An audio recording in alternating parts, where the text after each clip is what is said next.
Hi, good evening, everybody. I hope that everyone can hear me. I am Robert Reid-Pharr. I'm the director of the Institute for Research on the African Diaspora in the Americas and the Caribbean. I always repeat it because there are very few people who can follow the names. I'm just going to do it again.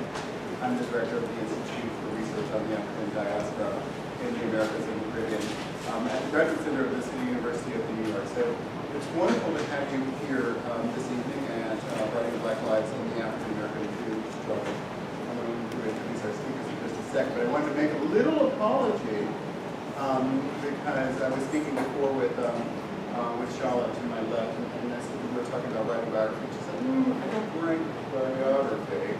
As most of you know, she's a filmmaker, so we should have had to be representing Black Lives.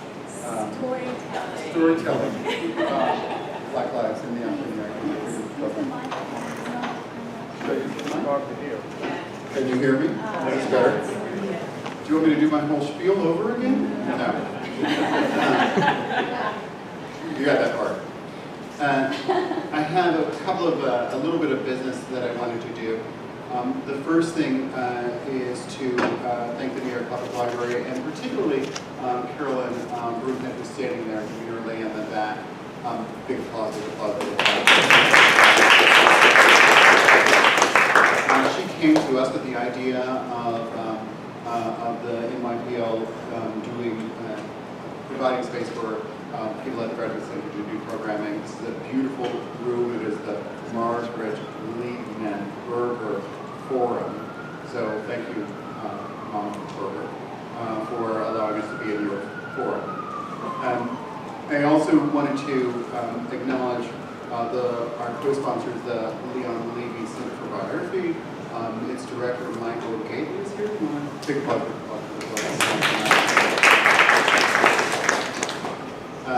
The Leon Levy Center for Biography at the Graduate Center does a lot of amazing work, and so I recommend them to you greatly. I'm going to introduce our three speakers in the order in which they're sitting. Shola Lynch is an award-winning American filmmaker who burst on the scene in 2004. Her critically acclaimed second feature documentary, Free Angela and All Political Prisoners, is a first-hand account of the events that thrust Angela Davis into the national spotlight, from a young college professor to a fugitive on the FBI's 10 most wanted list.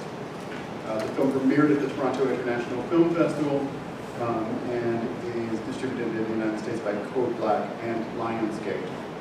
Free Angela and All Political Prisoners details Davis's experiences as an activist, an intellectual, and woman caught up in the tumultuous and violent social upheaval of the 1970s. The film project has taken 7 years of intensive research.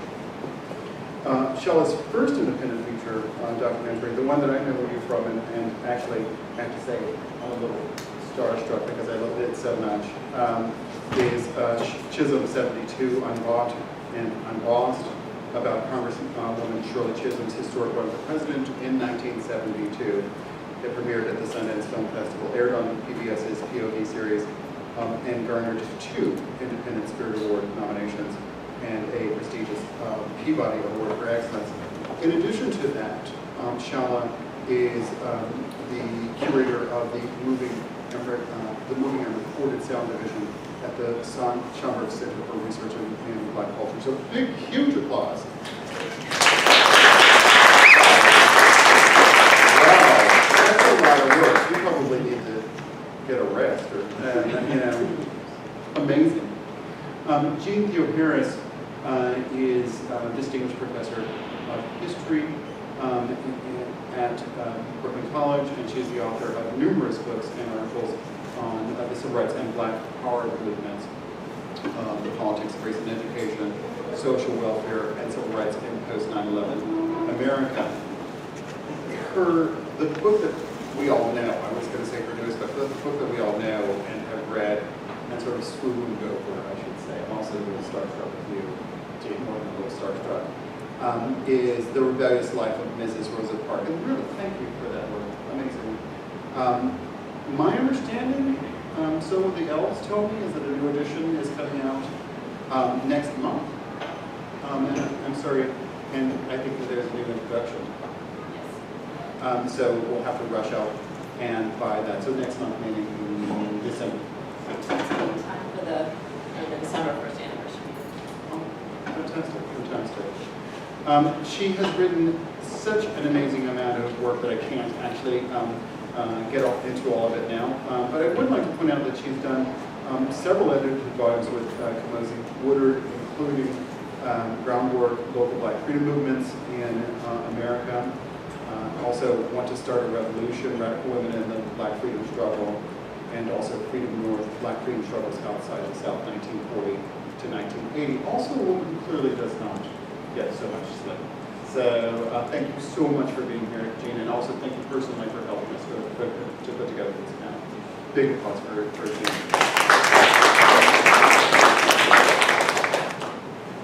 And then finally, it is my great honor to introduce Farah Jasmine Griffin to you. Farah has known me since I was 22 years old.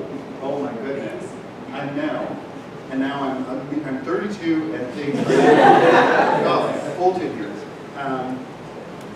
Although it's been a long heavy 10 years.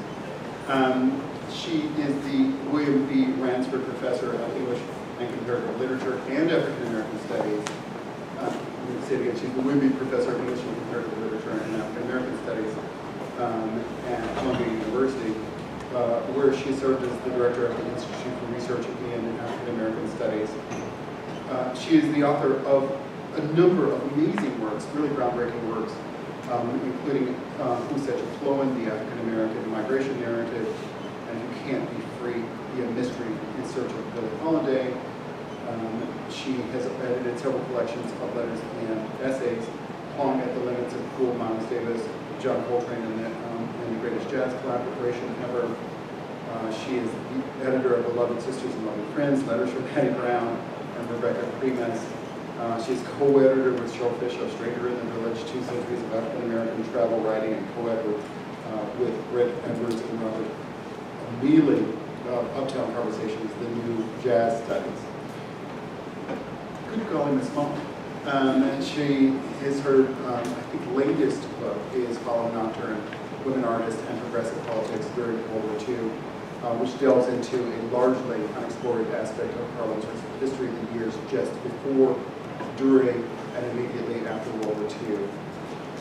Her writing has appeared in many locations, including the New York Times, The Guardian, Harper's Bazaar, Callaloo, and the African American Review.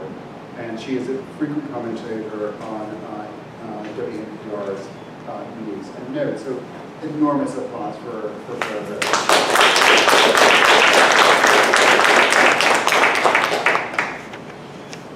You know, guys, the reason that we're here is because all of us have been taken up in one way or another with the Black Lives Matter movement, and I think a lot of us are trying to make sense of what that movement actually means for intellectual life in this country moving forward.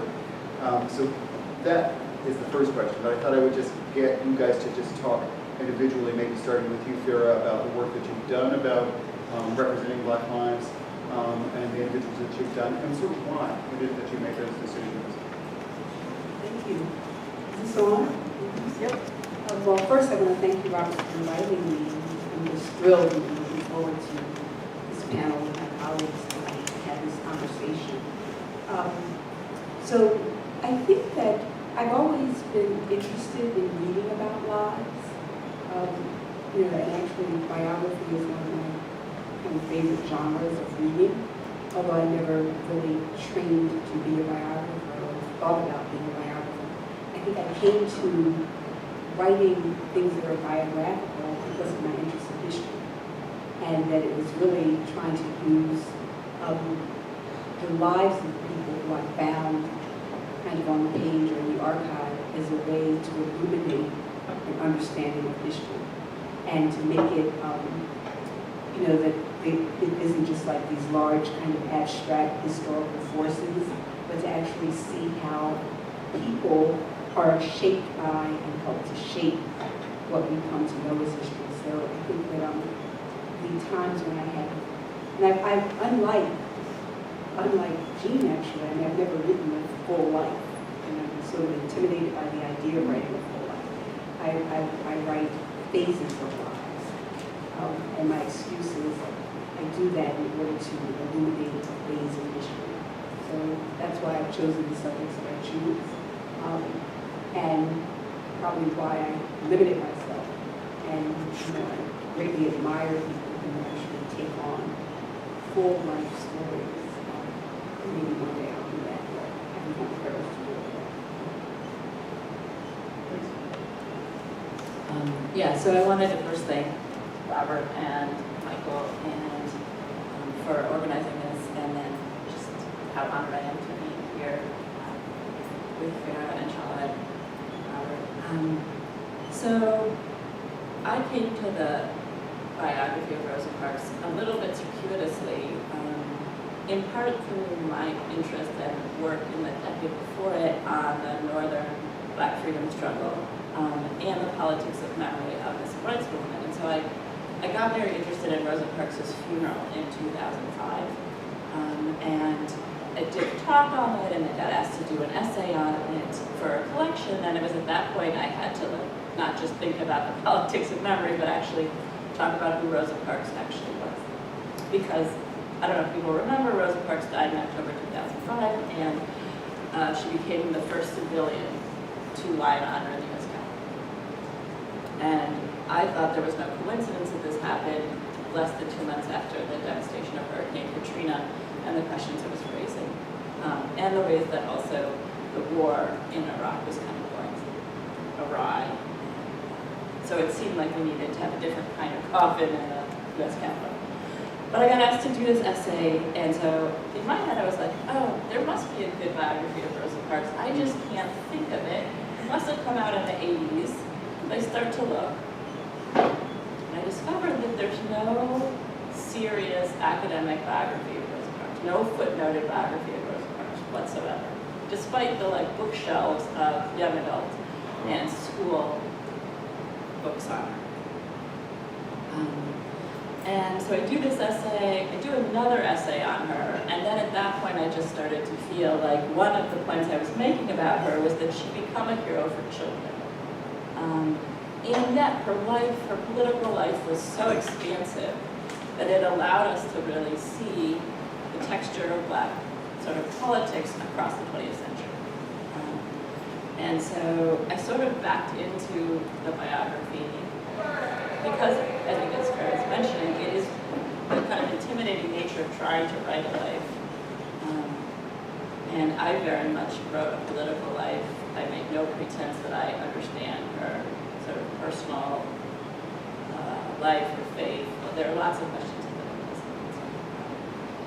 But I think it allowed, I think why I decided to do it was that you take an icon like Rosa Parks and then you sort of show her life across the 20th century, allows us to see so many things and to challenge so many ways that we've thought about the civil rights movement, that we've thought about women in the civil rights movement. In many ways, Rosa Parks is kind of the most intact icon, and so to flip her, to show her second half of her life in Detroit, to show her in the Black Power movement, to show her young life, I think really changes the way we think about the 20th century. I am extremely honored to be here as a filmmaker and not a PhD. I have my Master's in American History and Public History Resource Management, and I come from this, unlike my colleagues, from a complete point of ignorance. You know, I grew up in New York City in the 70s. That's the free to be you and me era, where race and gender, I mean, it was the first post-racial, post-sexism period. We got to be great individuals.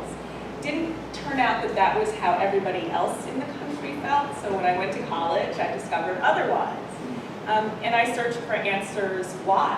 And history and literature, actually.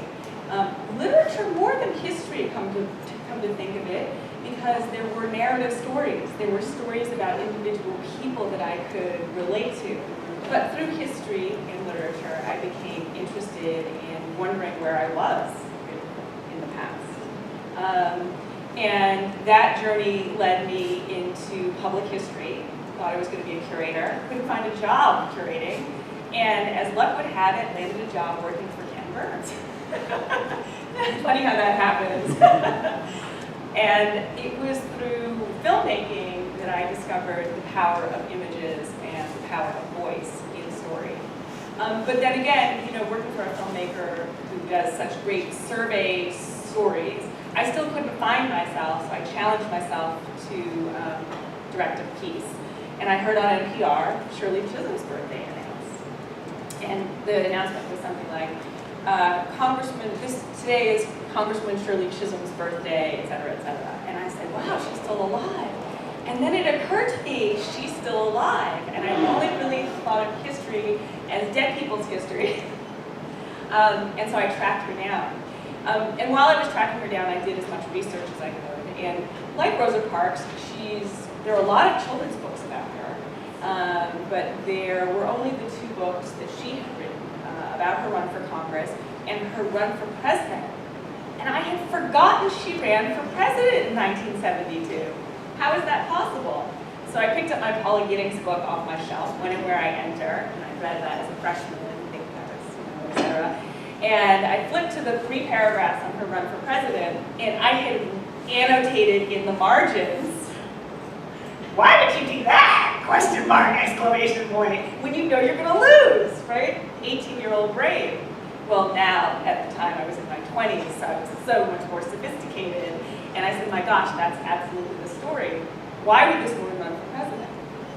And how terrible that I thought she was a loser for doing it. I mean, so right, I'm not academic on the panel, I can say that.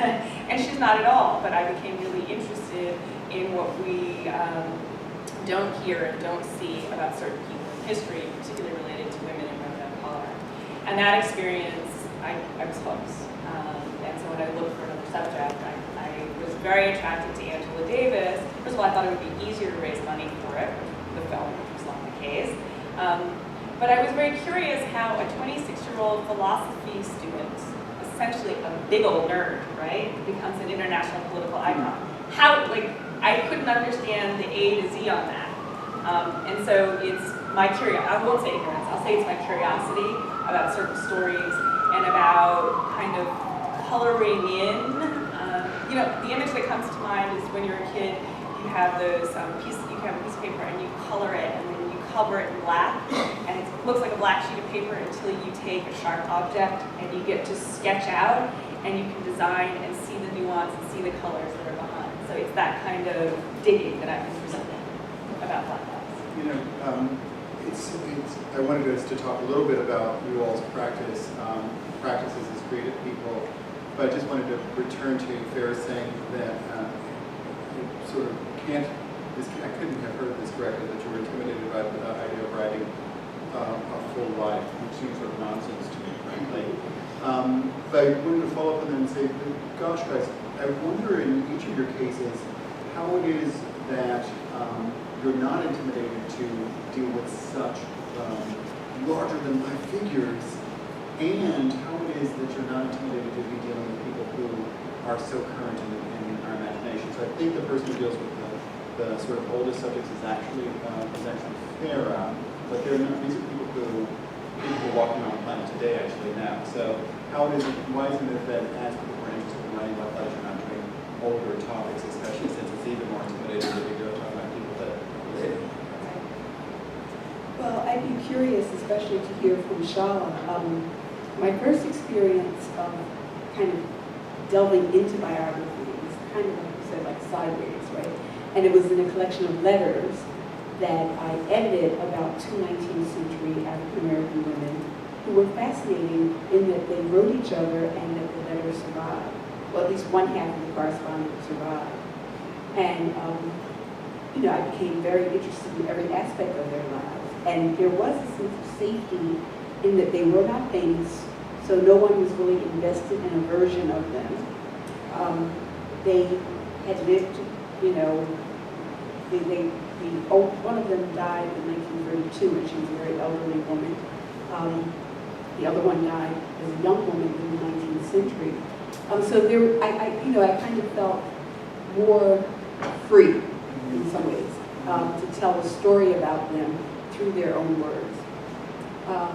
The next time was the book about Billie Holiday, which starts, the very first line in the book, I think, is, "This is not a biography." You know, like, so you people looking for a biography, do not expect one, you're not getting it, that's not what this is. And in fact, it's more a biography of the icon. And it's a biography of how we come to know what we think we know about Billie Holiday. Billie Holiday, there's so many biographies, you know, and they're not just children's biographies. I mean, she's probably the most written about jazz musician that I can think of. And so, again, that was sort of the coward's way in, right? And to look at all the things that go into making making an icon.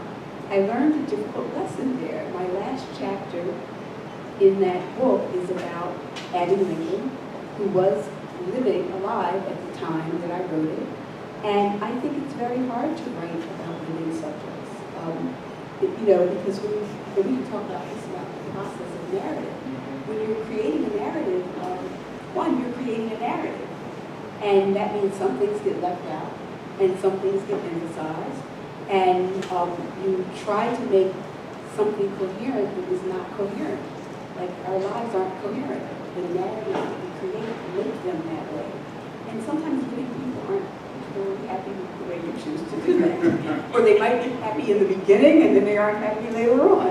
And so the day after, there was an event in honor of Abbie Lincoln, and after it, I went to, and this has nothing to do with Abbie, it just has to do with trying to write contemporary about the people living. I went to the Museum of Natural History, where they supposedly had the remains of our common ancestor Eve, you know, and I looked at her and I said, "You're the only black woman I'm going to write about because you've been dead for 50 years." I can control that, I can maintain that. So I think that each subject brings its own challenges. And the ones that are farther in the past, if they're less well known, I think you feel like you have a larger canvas than the ones when you are actually writing against stories that are already out there, already circulating, and already have meaning. And that was the case certainly before. Yeah, I mean, in constructing a film, it's very hard to do biography because, as you're saying, our lives just don't have narrative arc. And so, like you, I've done the part of somebody's life that I think illuminates most about who they are. Shirley Chisholm runs for president. She doesn't win that. So what compelled her to do it? What was it like? How did she stay the course? What are the choices that she makes? And I think that when people are under extreme pressure, you get to know the most about them. Angela Davis, it's not at all a biography. It really is about that period in her life that catapults her into becoming Angela Davis. Like, if I were going to write a book version of it, which I think that sometimes, it would be becoming Angela Davis, right? And in both cases, the women were alive, and the films had very different receptions. I mean, people were less invested in Shirley Chisholm's story. It's such a good story.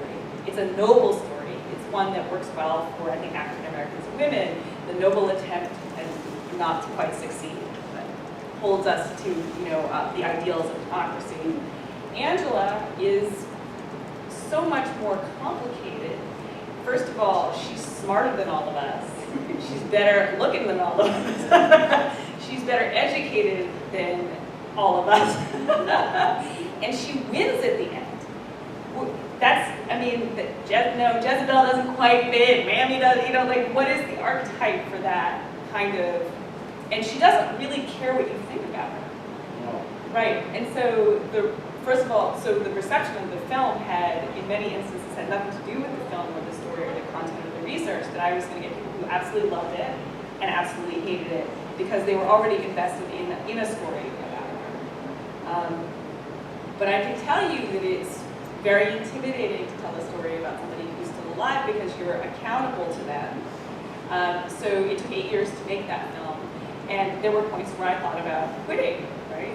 But I couldn't quite imagine the call. Professor Davis, this is Shola. You know, like, it wasn't going to happen. So I got over it and got back to it, and so kept on course. But it also meant I had to have a version of the story that I could defend, and that I liked and I was comfortable with, so that when I did actually show it to her, that we could be in conversation about it. So I think the notion of being someone's biographer is so scary. I remember going to 2 talks in college. One was Arnold Rampersad's talk on doing the Langston Hughes biographies, and then David Lever's on the Du Bois. And there was a rumor circulating that may or may not have been true, that David Lewis then went to analysis as Du Bois to look to kind of get inside of, I don't know if this is really true, to get inside of sort of Du Bois' subjectivity. He's still alive, we can ask him. We can ask him. But I tell this story because, not because it's true, but because it's enormously intimidating to imagine being, like in the way that people talk about being somebody's biographer, that you somehow have insights into everything they do, everything they react to. And so it was super scary, again, both when I made the decision to write a full book, and then as I got closer to being done with it, to put it out in the world, because I felt like there were so many things that I had no idea. And I think part of that is, I think, some of the dangerous ways we tend to talk about so-and-so being, King's biographer, or, whoever's biographer, Lincoln's biographer. And I think there's a need to kind of bracket that, right? That there are lots of things. I could tell you things about Rosa Parks from now until tomorrow morning. But there's equally a million questions I could say from now until tomorrow morning of things that I don't know, that I don't understand, that I have ideas about but would really like to know. And so I think part of this is about, having to make peace with that. And needing to be honest about that. Because I think there's a desire sometimes to speak bigger than, and to sort of say, these are the things that I know and I can speak about, and these are the things that I have no idea and I could presume to speak about. I take comfort in historiography, right? That it doesn't have to be perfect, right? There can be a million biographies on Lincoln, we have to start somewhere, right? There has to be something more nuanced about Rosa Parks than a children's book. And so I really do take comfort in that it doesn't have to be perfect, but it has to be completed to the best of my ability in this particular time frame. And it will be part of that period. It will reflect the things we're thinking about in this cultural moment. And pass the baton, right? Let's have another one in 10 years, right? I'm going to try to make you feel less comfortable in that it's interesting, Jeanne, while you were talking, I thought, gosh, your biography of Rosa Parks is called Rebellious Life of Mrs. Rosa Parks, and you're awfully rebellious yourself, because the way in which you wrote that biography really sort of messed with, oh my God, she was so tired at the back of the bus, and poor thing, she just did what she had to do for her people. And it turned her into a very, very complicated and very, very, not only headstrong, but very self-aware political activist, and a political activist whose activism lasted longer than the moment that we're usually associating her with. For me, that's a question about audience. Who did you think that you were writing that to? And did you get any blowback about it? And did you think that this was going to be something that was going to be acceptable to the same people who really were enjoying those children biographies that were? And the same goes with, I think, all three of you, especially when you're talking about Angela Davis. We have a certain conception of Angela Davis. All three of you guys have said that your job was with all of your subjects to mess with our conception of those icons. How dare you do such things? So one of the questions that I had during the whole writing of it was, why hasn't somebody else done this? And is there something like up ahead And part of that was what is going to be the reaction to, not just saying she was political beforehand, because people had said that, not just saying she wasn't tired, because people had said that, but saying, our fundamental conception of her still makes her sort of meek and still kind of traps her in a very gendered box and misses both the kind of much larger kind of complexity and militancy that begins, as a kid, when she's 6 and she's sitting out with her grandfather, wanting to see him, shoot a Ku Kluxer because he's outside protecting their house from Klan violence after World War I, to her love of Malcolm X and just continuing activism into the 80s and 90s, and almost to her death. So I wasn't sure if that was going to, particularly the second half, and really talking about her move to Detroit in '57, and really talking about kind of the fight in the Jim Crow North, and really putting that alongside. And it's been really interesting to me because one of the things about doing a biography of Rosa Parks, unlike most of the work I've done before, is there were so many interviews with her, and there was sort of a surfeit at some level of those. And yet, almost none of those interviewers, even as they sat with her in Detroit, even as they often do these interviews in John Conyers' office where she was working, didn't ask about Detroit. And I was really committed to doing that second half. And I wasn't sure sort of why. She was really hidden in plain sight, I think, in the second half of her life. And so what it was going to mean to tell that second half of the story. And I think one of the incredible blessings that happened was that a set of really of Black public intellectuals, when my book came out, made sure that people saw the book. And I think insisted that, it kind of gave space for the book to get attention. And I think that was a very political act of it, in that the need to see this most iconic, most taught, sort of Black woman figure, sort of the entire probably U.S. history curriculum, is not who we think she is. And by honoring her, we actually have a greater responsibility than is imagined, right? Because she's also one of the most honored Americans of ever. And so I think one of the things that's about the reaction to the book has been that it's just been so far beyond my wildest imaginings of what could happen. And having the book read by in so many different kinds of people in so many different kinds of places, so many people involved in current movements today, and again, the ways that a number of kind of very important voices made sure that happened. Right.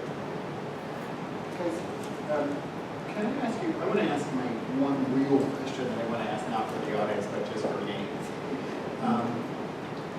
And that is that I'm really confused by the Black Lives Matter movement. And by that I mean that I'm confused what that should mean to me in terms of being a progressive in something like an intellectual, and a Black person.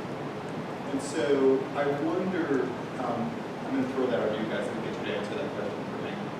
And two, I wonder what are the sort of politics of writing biographies of exceptional persons, unbelievably gifted individuals. Angela Davis is smarter than we are, more attractive than we are, better educated than we are. And that's a lot because we're smart, well-educated, and good-looking room, right? And so, but I think interestingly that the Black Lives Matter movement is around persons who are being shot by police and harassed, who were specifically never seen, very infrequently talked about, or whose lives are seem even more chaotic than the lives that we guys are. So I just wanted you to talk a little bit about what does not only life writing but representing exceptional lives, how does that dovetail with the movement that I think all of us find precious or want to. That's a great question. I think that, well, I think of so many things. I think that one of the things about the Black Lives Matter movement for me is, you know, and kind of what I see as my own investment is I think that any moment of political insurgency by, particularly by, in this country, by Black people, by working people, you know, not only gets my attention, but, you know, it's, I can't express the level of both despair that I felt and feel that has brought about the necessity for such a movement, and yet at the same time, the amount of how energized and inspired I have been by the fact that young people responded. You know, particularly I'm thinking around young people around Ferguson, or the young people in Florida, or the World Mondays, or all that to bear witness to a moment of that kind of political response, to me just feels like an honor. It feels like a once in a lifetime thing. Like, we know these things have always been happening, right? But it is not always that you get this level of response to it. And so I think that the women about whom I write, like I said, the first two, were, one of them was exceptional, one of them was not exceptional. She was a domestic, who was an autodidact, and you can read it in her letters because you can barely read her letters. In fact, it's better to read them aloud because you can understand what she means, because phonetically it makes sense. And the other one was exceptional because she was educated at the time, but she wasn't famous.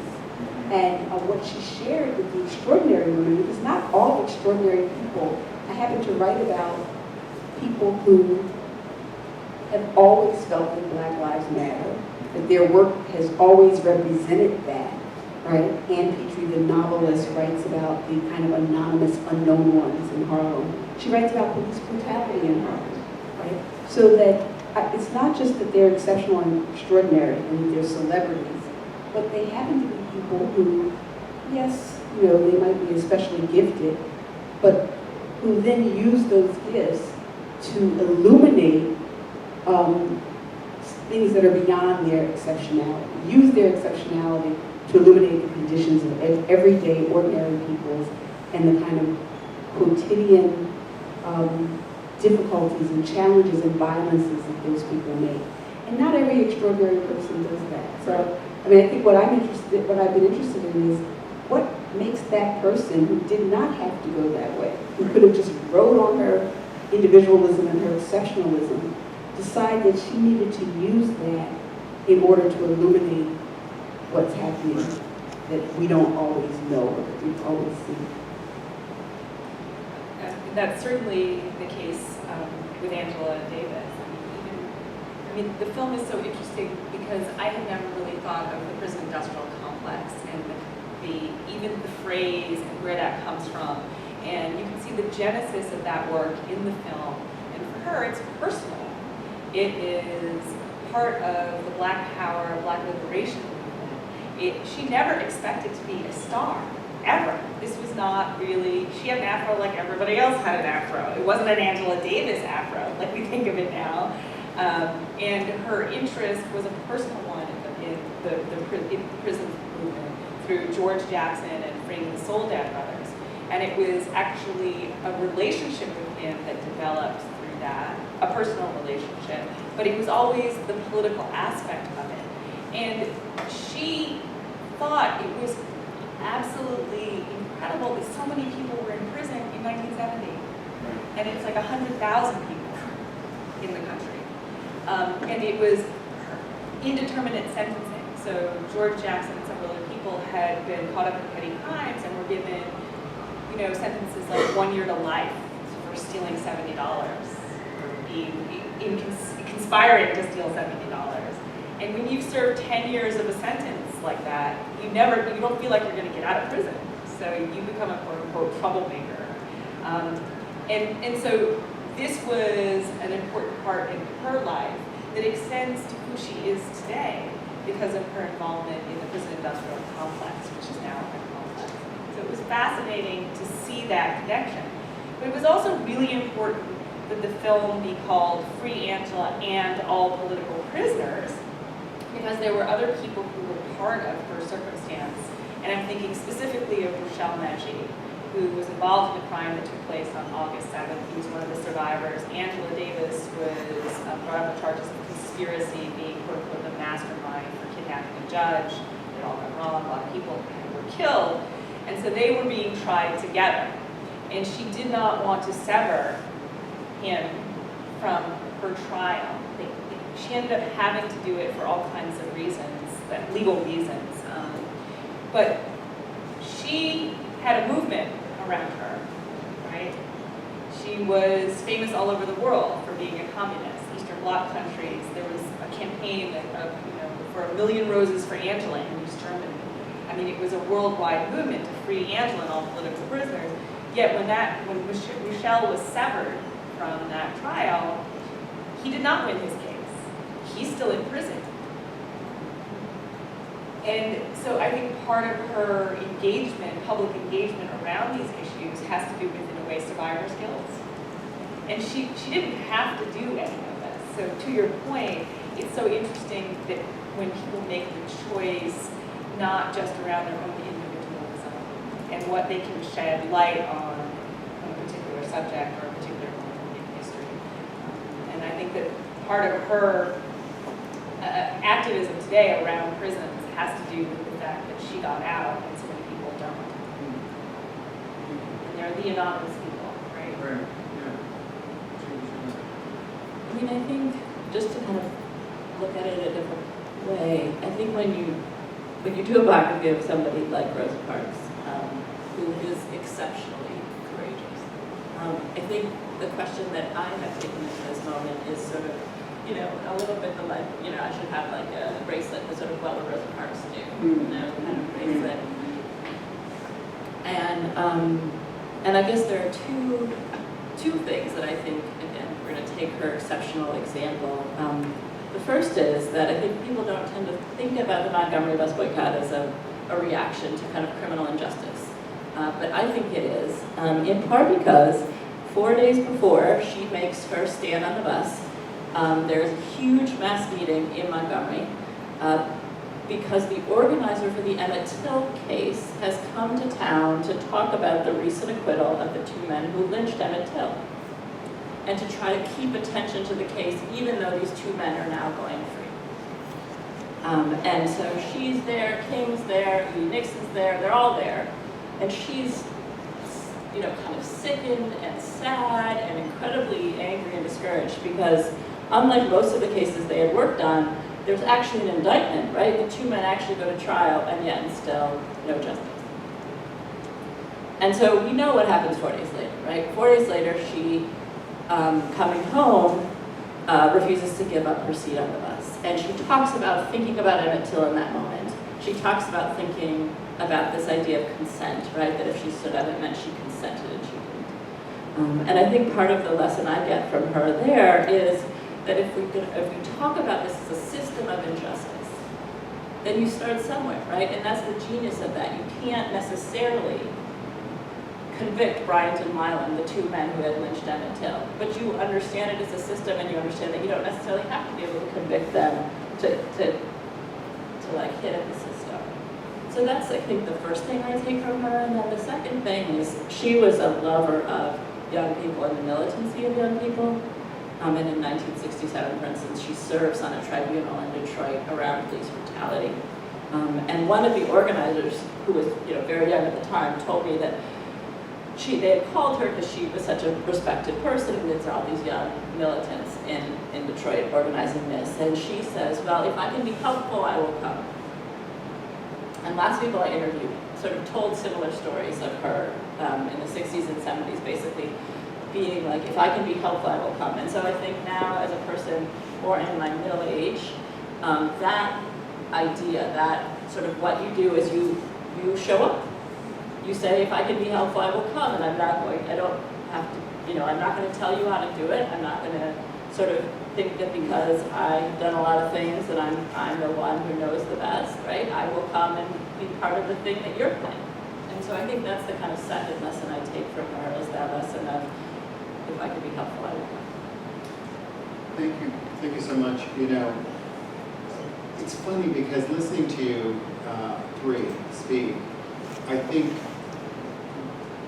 we forget that one of the things that's sort of amazing about the three of you, and about the idea of being able to capture on film or in print the lives of any Black person is the fact that, if you're talking about African American people, our narrative is that we're the people whose history has been lost, right?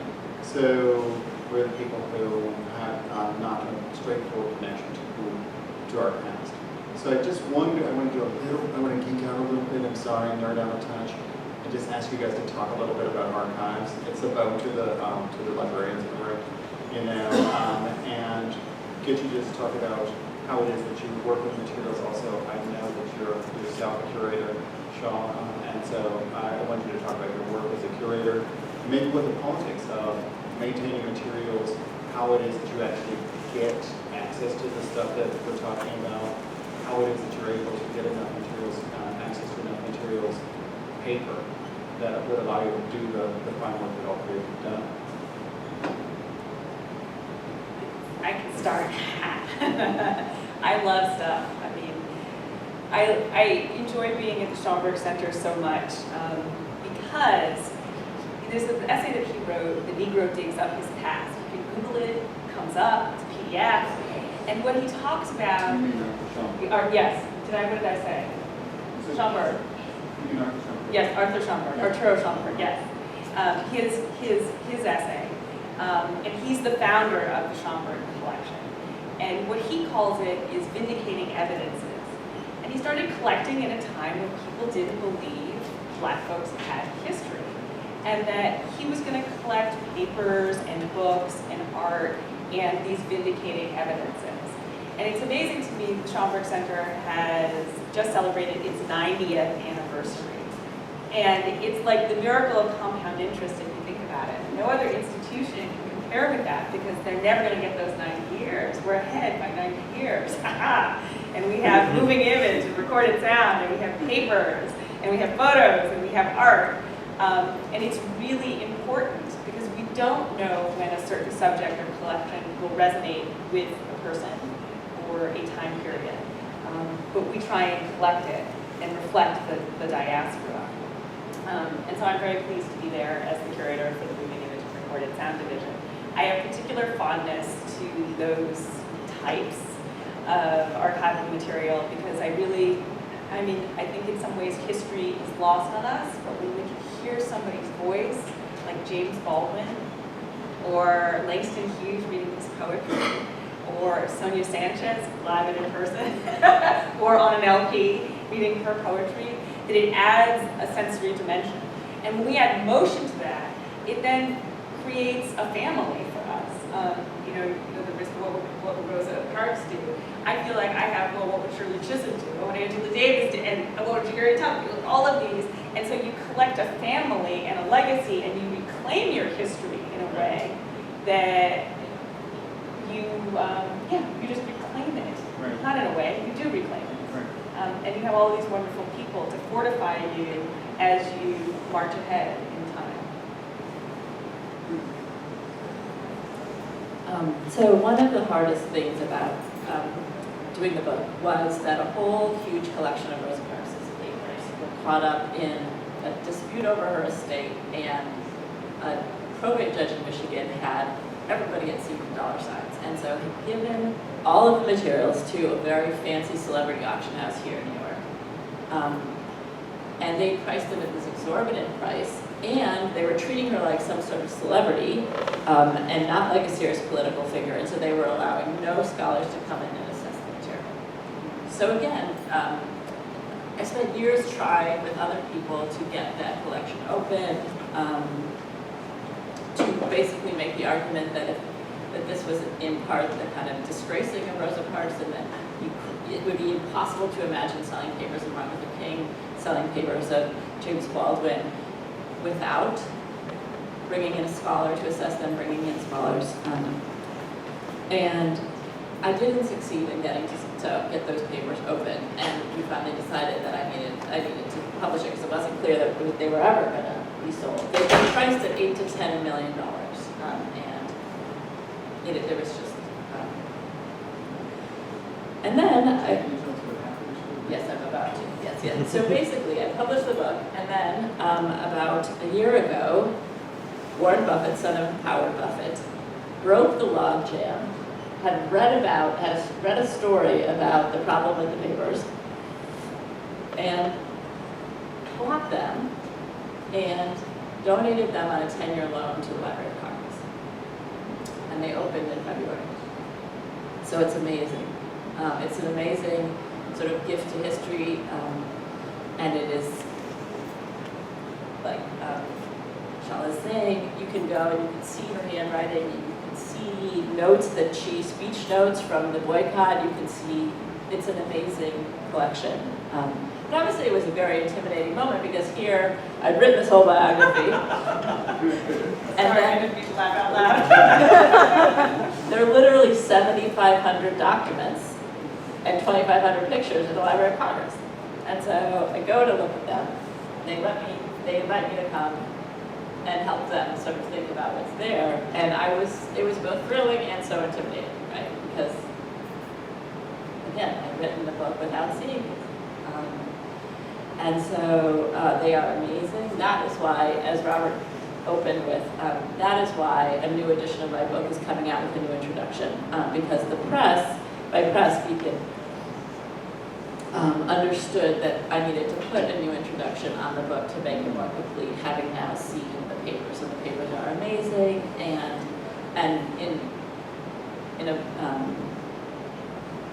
and they give us a kind of richer sense of her, and they confirm the larger arguments in it, which was also very exciting, with a lot more texture in terms of the substance of her political life and her political voice, and also her suffering in the decade after her bus stand. One of the things that's not talked about is how much Rosa Parks and her family suffered both economically and health-wise for a decade. They're in the Library of Congress. Anybody can go see them. They're fully open. There's incredible pictures in the photograph division of the Library of Congress. So it's I recommend it just because it's an amazing look both at her, but also again because her life spans so many. Her poll tax receipt is there. The instructions you got for being at the March on Washington are there. Her statement against the nomination of Clarence Thomas is there, right? There's all sorts of this, just incredible historical. So, I have 3 archival stories. I'll make them short. I love archives.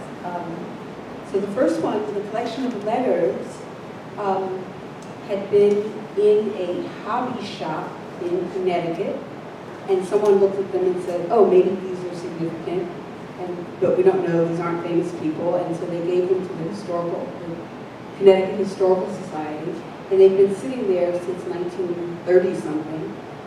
One scholar in the 70s had written extensively on them, but he hadn't published a lot of it.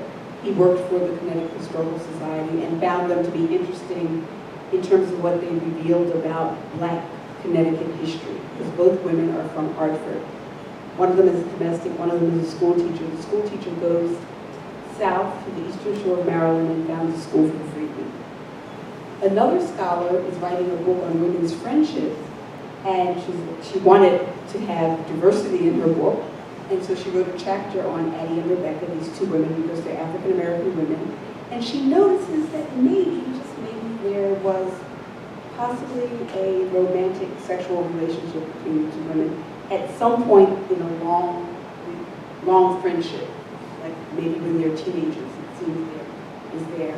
By the time I came to the letters in the 90s, so the guy in the 70s had seen this and he dismissed it as like adolescent, experimentation, not important. And by the time I came along, people were interested in Black women's history, they were interested in women's history, they were interested in history of sexuality. There's just been all these discourses that came up and made the letters even more compelling. And the history of Reconstruction, they were much more important, I think, than early readers of them were aware of, because we bring our limited framework to the materials, right? So that was a Connecticut Historical Society. The second archival story, there was a woman who had done extensive extensive research on Billie Holiday. She interviewed everybody who knew Billie Holiday from the time she was like 4 years old. She had tapes and transcripts. She just had the most extensive archive, and then she died. And the archive did not go to, well, the papers and the transcripts and the tapes did not go to an archive. And this is what you learn when you're working on the jazz people, is that they're collectors. So a collector just went in and offered the woman, potential biographer's family money, small amount of money, they didn't know, just get rid of it.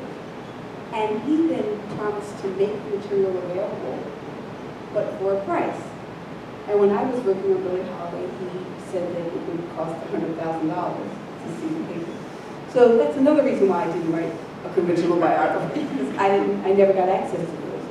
Subsequently, other biographers have gotten access, and some of them are actually now in an archive. And my third archival story is the biographer, historian Evan. I wrote about 3 women who, even though history did not recognize them, Pearl Cruz, the dancer, Anne Petrie, the writer, and Mary Lou Williams, the composer, and jazz pianist. These 3 women had enough sense of their own self-importance that they maintained their own archives. And not only did they keep archives, they made sure they were put in major archives. One of them, deeply private, Anne Petrie, she burned her journals. But all of her kind of public correspondence and things around her publications, she put at Boston University. Remus put everything down at the American Dance Festival archives. And her archive even contradicts her own narrative about her life. Like there's a husband who she claims never existed, but he's in her archive. And then Mary Lou Williams kept everything. She was so aware of her importance. Like, I lent Bud Powell $5 and he can pay me back. She kept everything.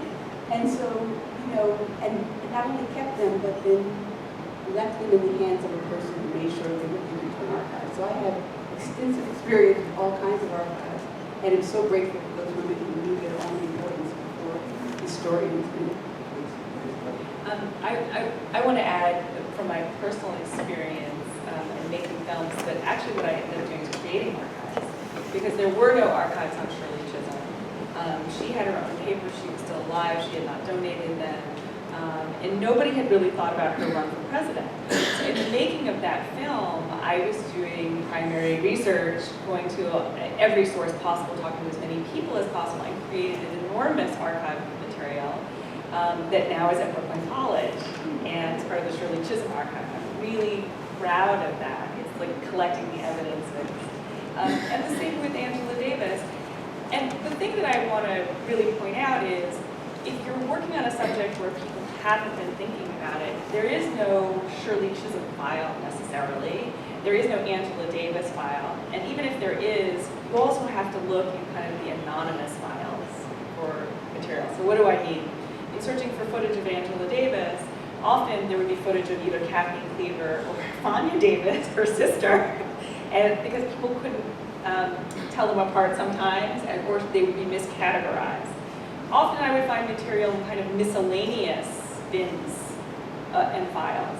So one of the important points, or important moments in the film, there is a shootout between the cops and the Panthers. And we just looked at all the footage because that was an important moment in our film. And there's like Afro woman on the side comments. That was Angela Davis.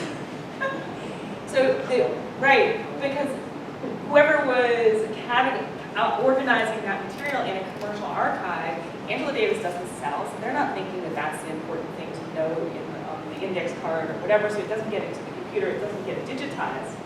So you have to be careful when people tell you they don't have anything, and you're working on a story about a woman or a person of color, you have to think about all the ways in which you might help them find the material that might be in that archive. Right. The detective work is really a part of it. Well, I think that we probably should take some questions from the floor, and maybe I'll give this microphone over to do that. And while we're allowing people to get their thoughts together, I'm going to ask you guys two sort of speed round questions, I guess. The speed round number one is, Are you guys collecting your own archives, and what you're going to do with them? Go. I'm a pack rat. I have everything. But the older I get, I think, oh, I don't want anybody to ever read this. Ditto. So I don't know what's going to happen to me, but I have it. Yeah, similarly, I save all my email, and then I think to myself, what if somebody actually read it? That would be terrible. Yeah, ditto. Right, so- And I have a storage unit filled with material related to every film I've ever made. Oh, there are young people here who will maybe outlive us all, so they will be sure to rush after their many years when they go to heaven. We have to rush to their places and get their archives out. And then the second thing is you have to do one piece of advice each to people who are interested in doing the type of work that you do, either writing biographies or doing the types of films that you have done. How do you get started? How do you actually make that move? And then after that, we'll take questions.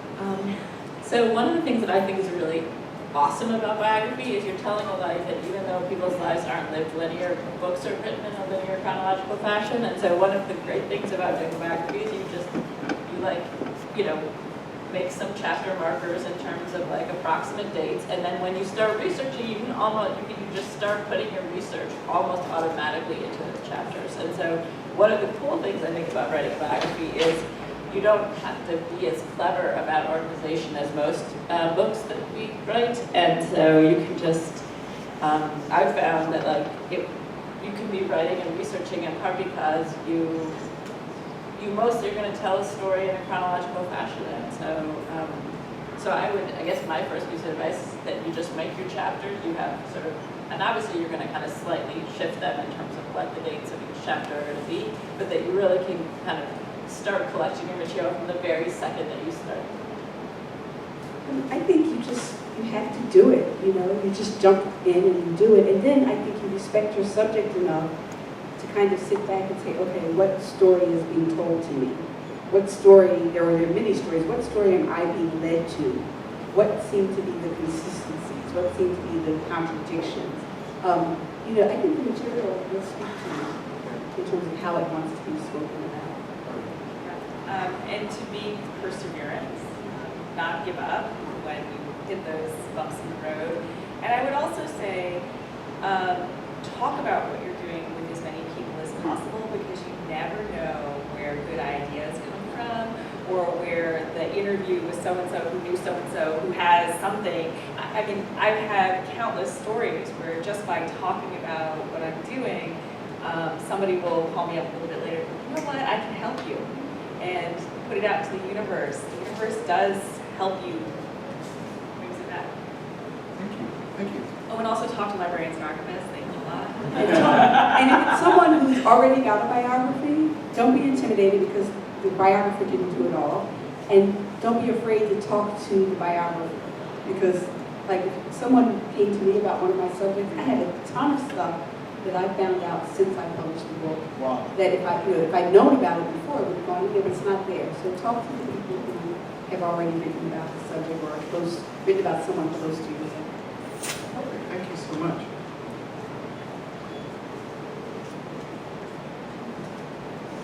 Does anyone have any questions?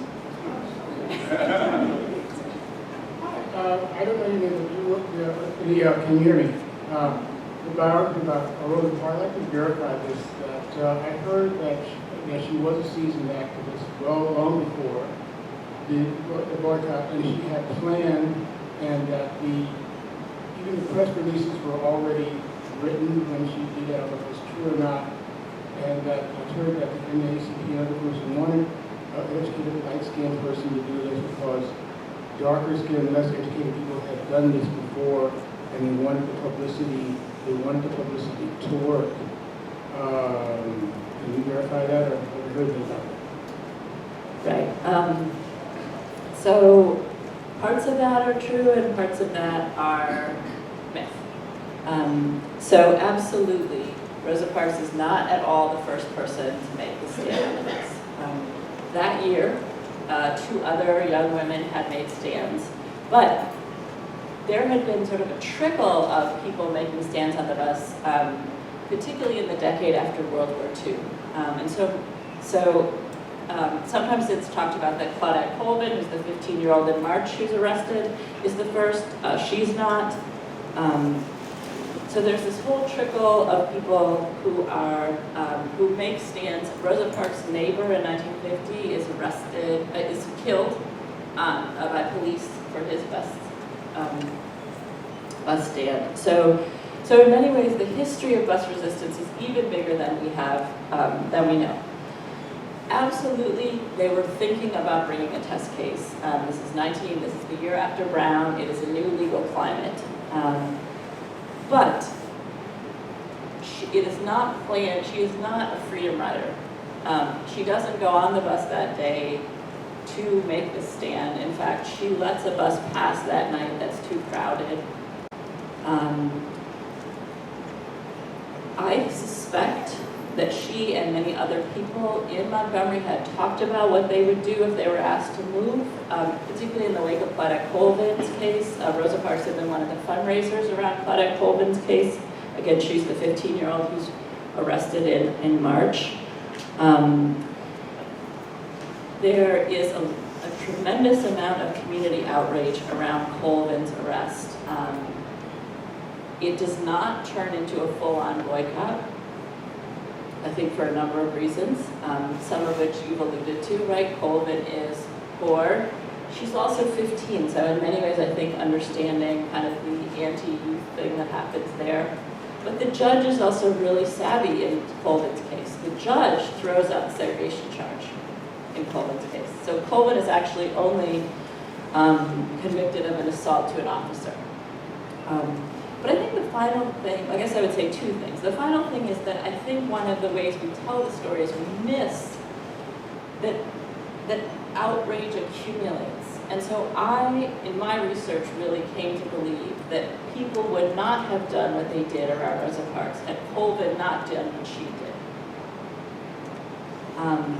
And so I think it misses that by sort of, by sometimes the way we talk about it is they pick her over Colvin. The final thing I would say is most of the mythologies about Rosa Parks begin in the first minutes of the bus boycott. Both she's stripped of her politics in the first minute, in part because the rumors in Montgomery's white community is that she's a plant. They call her a communist plant, they call her an NAACP plant. They have all sorts of things about her. They say she has a car, they say she's not from Montgomery, there's all sorts of crazy rumors. But the key rumor is that she's a plant. And that begins in the first minutes. And it's in part to discredit this as a kind of indigenous, local response. They're trying to frame her as not, that this is not organic. Which then produces the other mythology, which is that her politics fall out of the story. And within a week, she becomes a Christian seamstress. And this is in the Black press, this is by people like King, right? All of whom know her larger political history. So is this something they've talked about? Is this something they're planning in terms of bringing a case? Absolutely. Was her stand planned? No. And again, I would argue that we can't miss the ways that the community moves because of Colvin's arrest, even though we don't see the kind of boycott happen after Colvin's trial that we do with Rosa Parks. Can I ask you a quick question? Is Colvin the 15-year-old still living? She's still living. She lives in the Bronx. She talks about one other mythology about Colvin, is repeated over and over, is that she's pregnant, which she's not. Colvin is not pregnant when she's arrested. She's not pregnant when the case goes to trial in May. They decide, sort of, most of Montgomery's Black leaders kind of decide not to pursue her case. Later that summer, she finds out she's pregnant.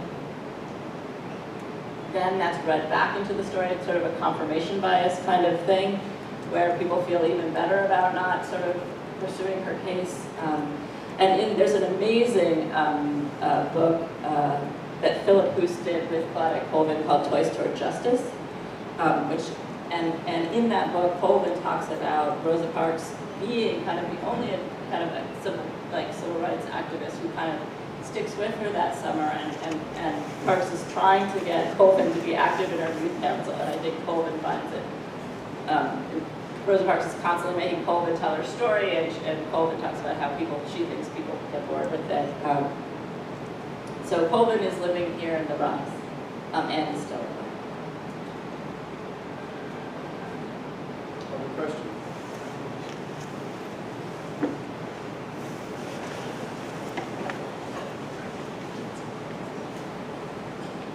I was just wondering how much you think about the future when you're doing these projects, and how much that depends on your subject matter.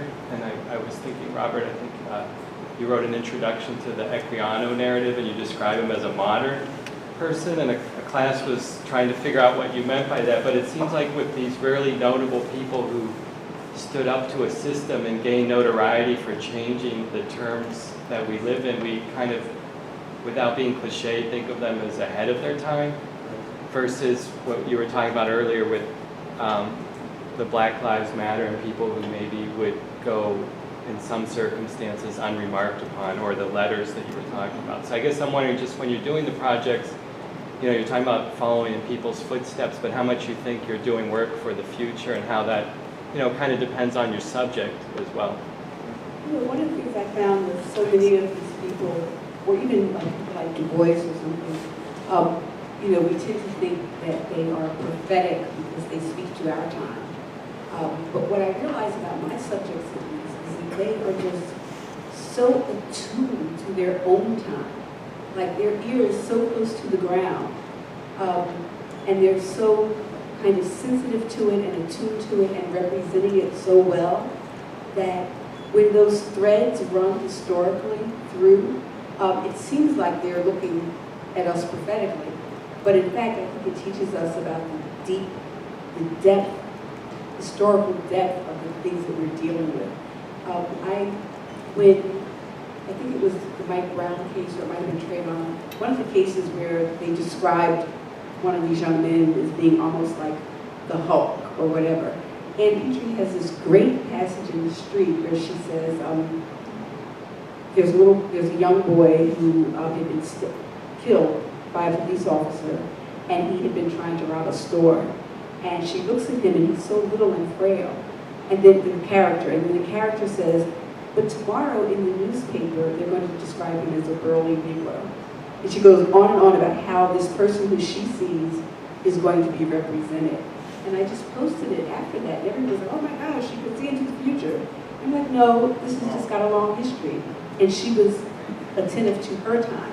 And I think the lesson is for us to be attentive to our time, right? That's what they have that's so extraordinary.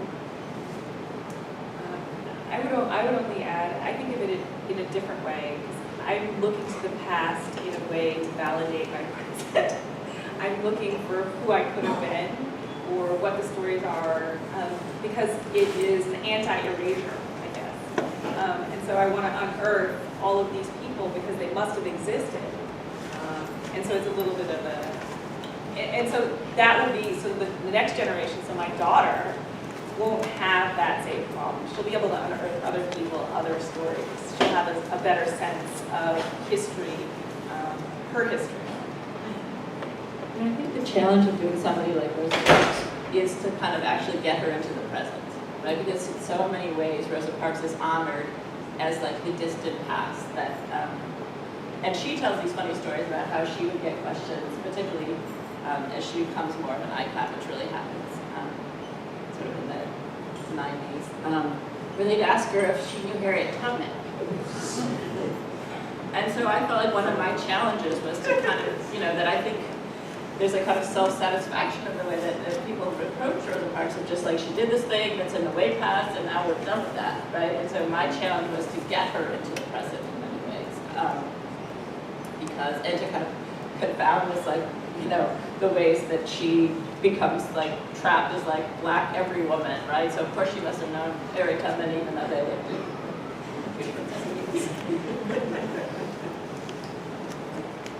There is a question here and a question here. Right here. Say it.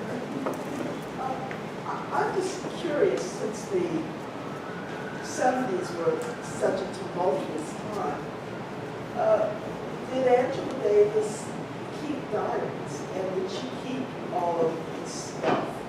Because people were moving around a lot, and they were doing a lot of strange things. And also she would have, she would have legal issues in terms of if anybody knew that she had documented, what was going on. So did she actually keep that kind of stuff? Or did she just keep it in her head, which would be the wiser thing?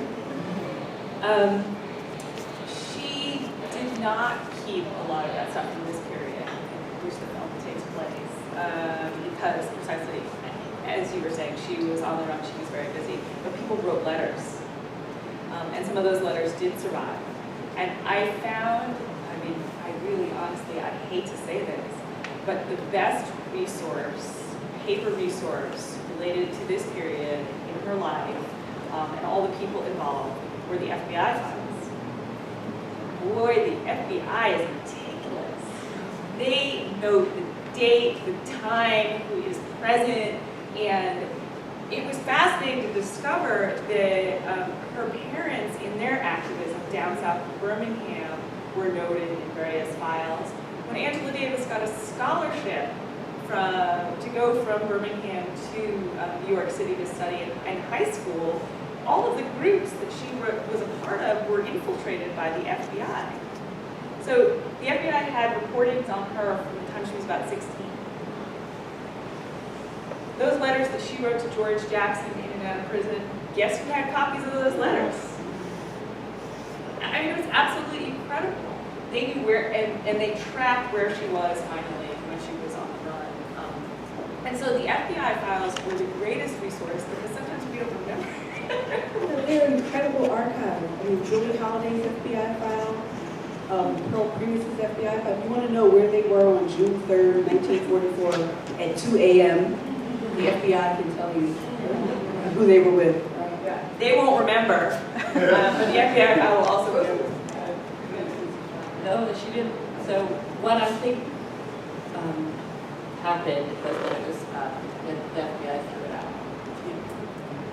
Right after she died, the Detroit News FOIA'd her FBI file, and they came back saying it had been destroyed. That there was, and they claimed that there was not much in it, that it had been destroyed. By the time I FOIA'd it, they weren't even saying that. They were just saying she didn't have one. Raymond didn't have one, but one theory I had is that they do have one, they just not really can find it because she's now so famous. Another option was that they did purge it at some point, either in the work up to the Congressional Medal of Honor or one of these things where they realized that this would be a liability.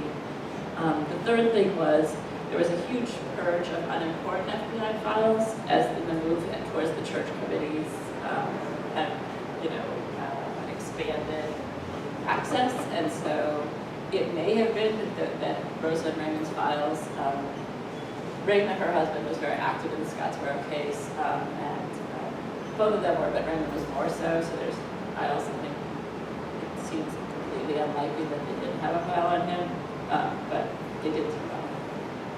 Can I just add one other thing about that? And that is that just for people who are doing historical work, that an amazing source are military archives. The military also are the best historians on the U.S. military is the best historians on the planet. They have huge archives in Washington, D.C., in Berlin, several in other places in Europe. When I used the Allied Forces archives in Berlin, not only is it amazing, the archivists are just sort of dragging you into the building and saying, we've got stuff on, actually they're supposed to say we've got stuff on queers, we've got stuff on communists, get in here, we want you to use this material. And it's sort of amazing how thorough it is, and in some ways how, for lack of a better phrase, progressive it actually is. I think that the message is to use not necessarily the most obvious sources. I think we have time for two other questions. So there's this gentleman, we'll have several other questions. Yeah. I think maybe we should stack them though, because we're going to run out of time. So if we can do the gentleman who has the mic now, and then the gentleman in front. Well, why don't we do two, and then we'll do these last two. Oh, well, I just want to say thank you for sharing your information and your knowledge, your experiences. I'm an actor who's taking his hand at writing. I'm not doing biographical work, but I am doing work where it is tackling some of the Black movements, Black Lives Matter movement. And I'm wondering, there are some elements of that in the piece that I'm working on. Is there a line that you won't cross, and what are your thoughts when interweaving this context into a piece of today's nature? If you were to do that, what would your thoughts be on it, and how would you tackle it? If we could just pass the mic to the right in front.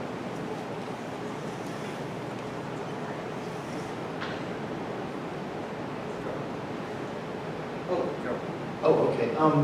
My question is also about Black Lives Matter. You mentioned different things that were influencing Rosa Parks and how political this case was necessary to hers and us who's inspired them. So have any of you thought of any things in relation to Black Lives Matter that are,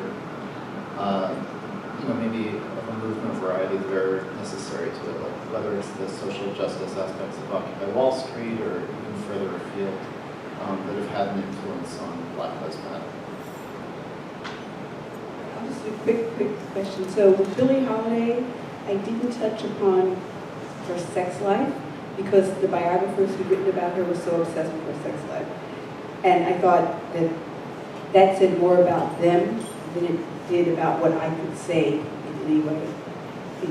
So there's certain things that are, unless they seem to be important and illuminating the story that I want to tell, then I just don't tell it. I mean, there's information you find out and you don't tell. In terms of one of the things that I see informing Black Lives Matter that I think some organizers are interested, some organizers recognize, but not all of them are maybe fully conscious of, is what I hear resonating so much is a kind of politics, leadership model, and organizing that comes from Ella Baker. And that is so informing so much of the way some of the organizers around Black Lives Matter organize and represent that. And I don't know. So Ella Baker is a really significant organizer from the 40s, works for the NAACP, ends up working for SCLC, is the godmother of SNCC, the Student Nonviolent Coordinating Committee, and speaking of biographies, an amazing biography by Ella Ramsey. But there were a bunch of people who were organizing young people, youth organizers in the 90s who were so influenced by Ella Baker, finally reading about Ella Baker. She got left out of the first wave of civil rights issues. And I think that her organizing strategy, she's the one, strong people don't need strong leaders. The song, We Who Believe in Freedom Cannot Rest, is about, it's called Ella's Song, right? So I think that there's a way that Ella Baker is kind of an ancestor of this movement. And some people acknowledge her, but some people aren't even aware. It's just the way that the politics and the ideas have managed to get out there, largely because of the work of people who she influenced and because of biography.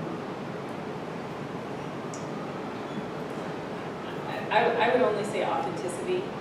You know it in the story as you're writing it, especially if it's based on the truth, right? And so just be authentic to the characters of the story, whether it's true or not. And I think there are sometimes commercial pressures, and to sort of really try to mitigate against that. So I chose to do my biography with Beacon, which is a smaller trade press, because I was more confident that they would. I wanted to write a political biography. I didn't want to write a psychological biography.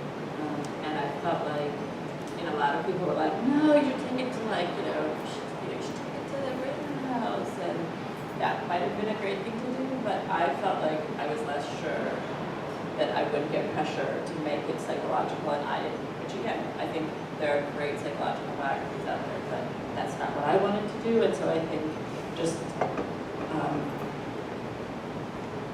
I think kind of dovetailing what Shola was saying, like being authentic to sort of what you want to do, and then I think kind of being mindful of the kind of commercial pitfalls and sort of how to mitigate those.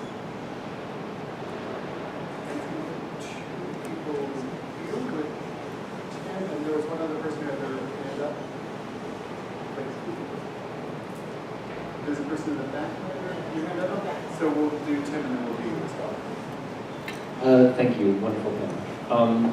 I think like one of the pieces I read as a grad student now, which has really like inspired the work I do about like Black lives, is E. Patrick Johnson in Appropriating Blackness has this chapter all about his grandmother called Never Had a Crossword, where he does this sort of oral history, like this interview with her, where he really gives control over the book and lets her speak to the text, and it's all about her history, her life as a domestic worker in the 50s and 60s, and the ways that she got, I think, some of her like radicalism into it, or the ways that in which her everyday life was, in a way, something which was political, which could even speak to like a long history of like the like subtle gestural ways in which people do Black Lives Matter politics or something like that.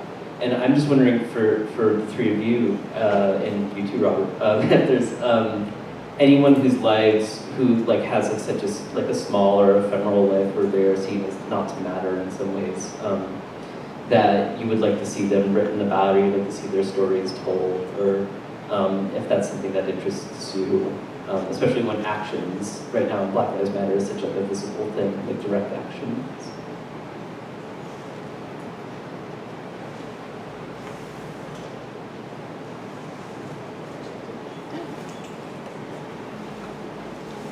Curious, you mentioned the FBI files. How did someone get access to those?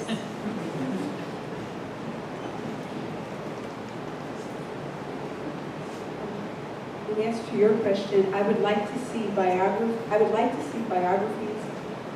of people who have been rank and file members of organizations. Like what made you run away and join the Panthers? And what was that like? And what was it like? I just read, anybody read the profile of Edna Lewis that was in the New York Times? I mean, yeah, the picture. Yeah, so she was a chef, right? And everyone knows she's really important as a chef and bringing Southern food to our attention. And Alice Waters says she's the originator of the farm-to-table movement, but not recognized as such. But she was also a communist in New York in the 1940s. And so I'm curious about those people, the ones who aren't in leadership, who don't get famous, but what is it that makes you decide you're going to do this kind of work, especially in an organization like the Panthers, where it was a full, everyday commitment, So I'd like to see those kind of biographies. And the FBI files, we have a Freedom of Information Act. You write them, you write the division, and you ask for the file of the person you're looking for. And maybe there's a little more to that, but then they're supposed to write you back and tell you whether or not they have it. And if they have it, you apply to have access to it and hope that when they send it to you, that it's not completely redacted. Because a lot of times there are lots of things blacked out. And if the person's alive, you need to get their permission. So you need to include a sign. Notarized. But if the person's dead, there's more latitude. And I think you have to show a copy of their death certificate. You have to show a copy of their death certificate or the obituary. Yeah. So I'm going to take the complete opposite, which is that I think one of the things that I discovered in doing this is sort of how we have to go back to the things we think we know. And so while I've heard that there is someone doing a biography of, for instance, Coretta Scott King, I sort of feel like we also have to sort of go back to the people, sort of, again, the hidden in plain sight people. Because in some sense, I think so many of the kind of problematic, and particularly if we're talking about sort of the civil rights movement, which has become so kind of Americanized, that so much of the kind of mistruths that we are currently, because I think we've all been alluding to this, but one of the things that's most sickening, I think, about the way that the civil rights movement is used is currently the way it's being used to chastise Black Lives Matter. And I think it's so troubling and it's so wrong given kind of what the civil rights movement actually looked like. And it just is such a distortion. And so, I mean, from King to Parks to the movement in the North, I mean, there's so many ways that we distorted it. And so the need to go back to the things we think we know and say we don't know the things we think we know, or to sort of, or to just keep saying them, because we need to keep, we need to, because I think, again, the civil rights movement has become, the most Americanized kind of event of the 20th century, I think, and is used in all sorts of like goofy ways, and so, and really, really despicable ways, and so again, which is not to say I don't think we need to know how ordinary people come into these movements, but I also think we need to go back to the people that everybody thinks they know. I would only add, maybe I'm obsessed with this particular period because there is no footage.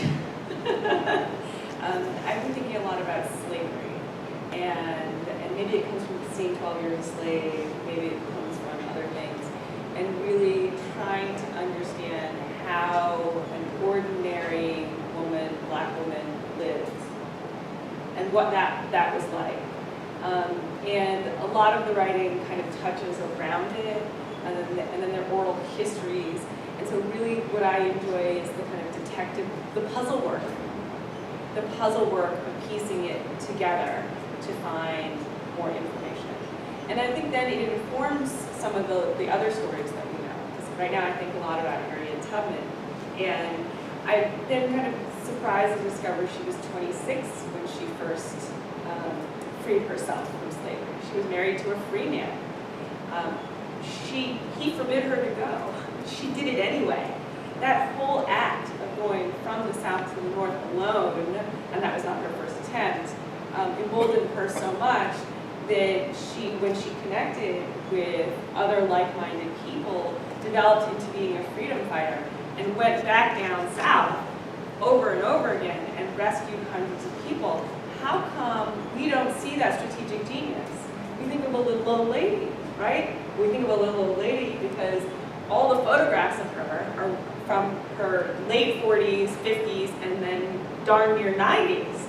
But that's post, And so how do you reconstruct things? How do you see things in a new way? And I think it takes all of these little pieces, these little clues to piece them together. And the only thing I would say about the FBI files is give yourself a lot of time. It took me 2 years to get Angela's files with a notarized letter from her. At least 2 years. So she had never gotten them. No, she had never. She was like, first of all, I don't even want to know what they wrote about me because it's all not, I don't want to deal with that. It has nothing to do with my truth.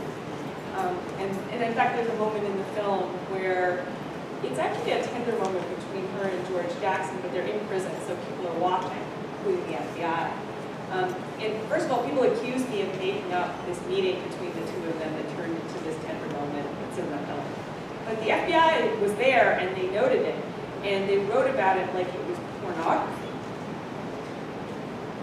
The words that they use. And so I juxtapose those images of how she remembers it, the tenderness, with the words and the report from Sergeant FBI agent so-and-so. There's a great new book out called Chasing the Scream, and it's about the history of the war on drugs. And he makes extensive use of the FBI files and all kinds of people, including Billie Holiday, and the FBI agent who basically befriended and harassed her. And when you think about standing up performing every night, knowing that this person is sitting there and saying, maybe sometimes like, if you don't sing Strange Fruit, it won't bother you, and then choosing to sing it anyway. And a lot of that is in the FBI.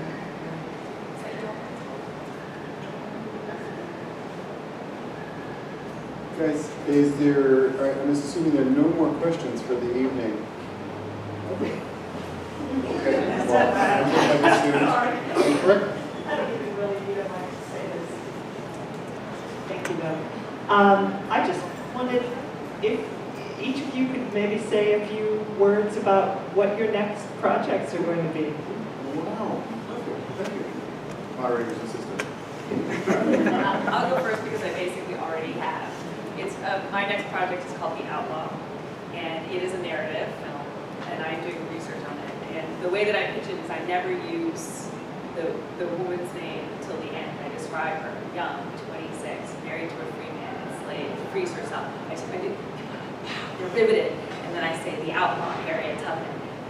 Wow, I had no idea. So that's my next one. So again, I've also alluded to it. So my next book is sort of on the kind of misuses of and uses of civil rights history. So the histories we get versus the histories we need. And so really thinking about this kind of onslaught of memorialization, and then in the past year, kind of misuse of the civil rights movement, how central it is to our present, and yet how much that popular history hides, obscures, distorts. And so then the second half of the book will be about the histories we need and sort of returning to kind of key moments and key issues. So I'm not ready to fully say what it is, except that it's really very different from anything else that I've done recently, and I'm returning to something really old-fashioned and interesting to small groups of literary geeks like me. And it'll be a work of literary criticism, probably published by a small academic press without any distribution. I